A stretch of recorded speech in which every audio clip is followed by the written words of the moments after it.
discernment. Right. But to answer your question, there are some ministries that have violated the father-son relationship. Right. And sometimes we place ourselves on the ministries that in their generation have achieved greatness, but it's not a genuine father. And so you'll find that they will abort ministry, they will sabotage ministry, they will kill ministry. That's good. A genuine father seeks how that they would cultivate what they see in you. Because they're looking, that's why Jacob was able to say, I see in Judah your alliance, I see, and he was able to, because he had to see the future. You need a revelation concerning your children.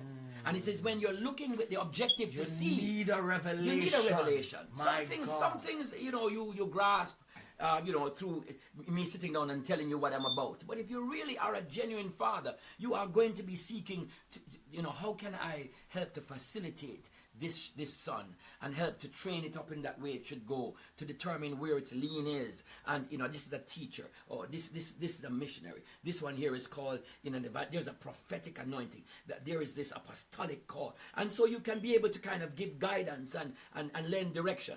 But when you have children growing and there's no discernment, and that's not a genuine fatherhood. And in such ministries you die. You die. You die. My God. So there must be that not only does the father discern the son, but the son or daughter must discern that this father is one who is seeing and who cultivates an environment for me to grow and reach my fullest potential and give me an opportunity to serve. Jesus. And I might be serving in a menial capacity, even though I have a high call, but to serve, because I must matriculate.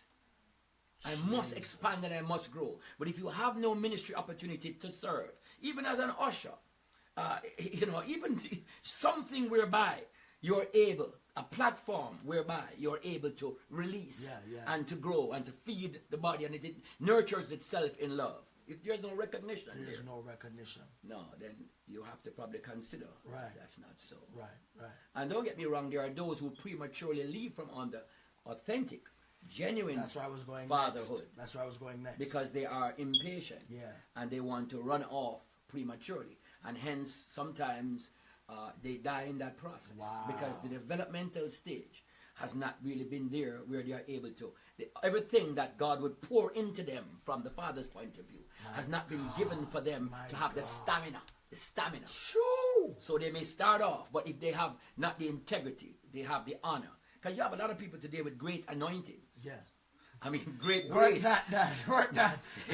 Oh, you'll see, and they're sharp, and indeed they're powerful when you open your mouth. But they can't mentor you. My God. They can't father you. They can't mother you. Put it that way. They can't father you or mother you because they don't have integrity themselves. If you check their DNA and look etymologically where they're coming from, and you do a history and seeing how do they relate to their fathers, they don't honor their fathers. In fact, they dishonor their fathers and their mothers. So all you can get from them is an impartation, but you cannot get revelation. Jesus.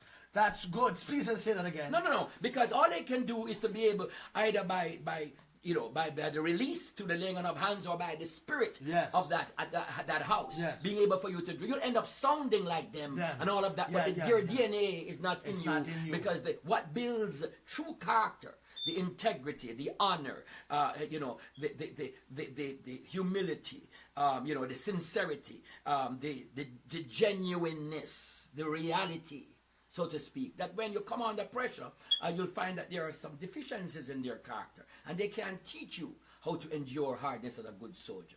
They can't teach you how to stay where God planted. That's what happened with Hagar. When Hagar couldn't take it and she left out of the house because Sarah was oppressing her. Right. Was oppressing her. And the angel saw her and saw her with this, she and her son Ishmael, and says, the setting I'm coming out of is a setting I can't function under this kind of hostility. Sarah is oppressing me. The angel, he said, go back and submit yourself to your missus. He's not saying to her, I sympathize and I understand with your pain. He's saying, listen, you have a great nation that you are nurturing. And that great nation is coming out of you. But that great nation can never be released Unless that there is something that the father needs to pour in. Father Abraham needs to pour more into Hagar. Because that Ishmael caravan that will pick up Joseph, Ramando. Listen, there is a nation that will be preserved because Hagar brought back Ishmael into fatherhood. So at some point when Joseph would have been left in a hole and they would have left Joseph for dead, what is it that will preserve the nation in Egypt? It's a caravan of Ishmaelites that came when they would have killed him and left him there for dead, and they sold him to the Ishmaelites. Listen, they sold him to Hagar's descendants.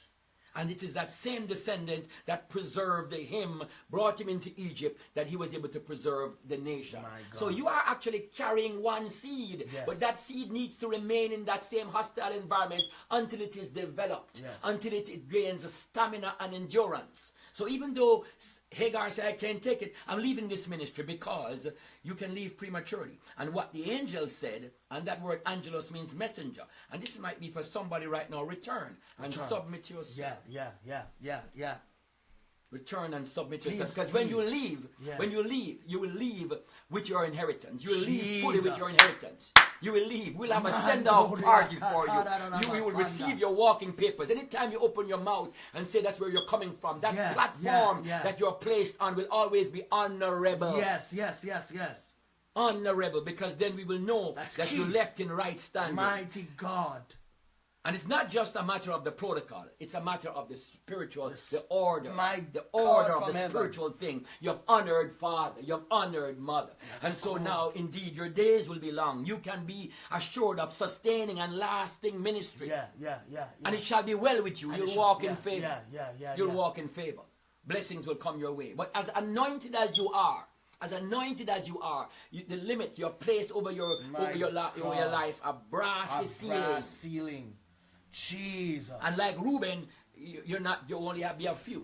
You'll only be a few. Great ministry, great anointing, but you can't. Nobody cursed you. You placed yourself under a universal principle of dishonoring father and mother. So it's not well with you. My God. And that's my caution to many of our viewers.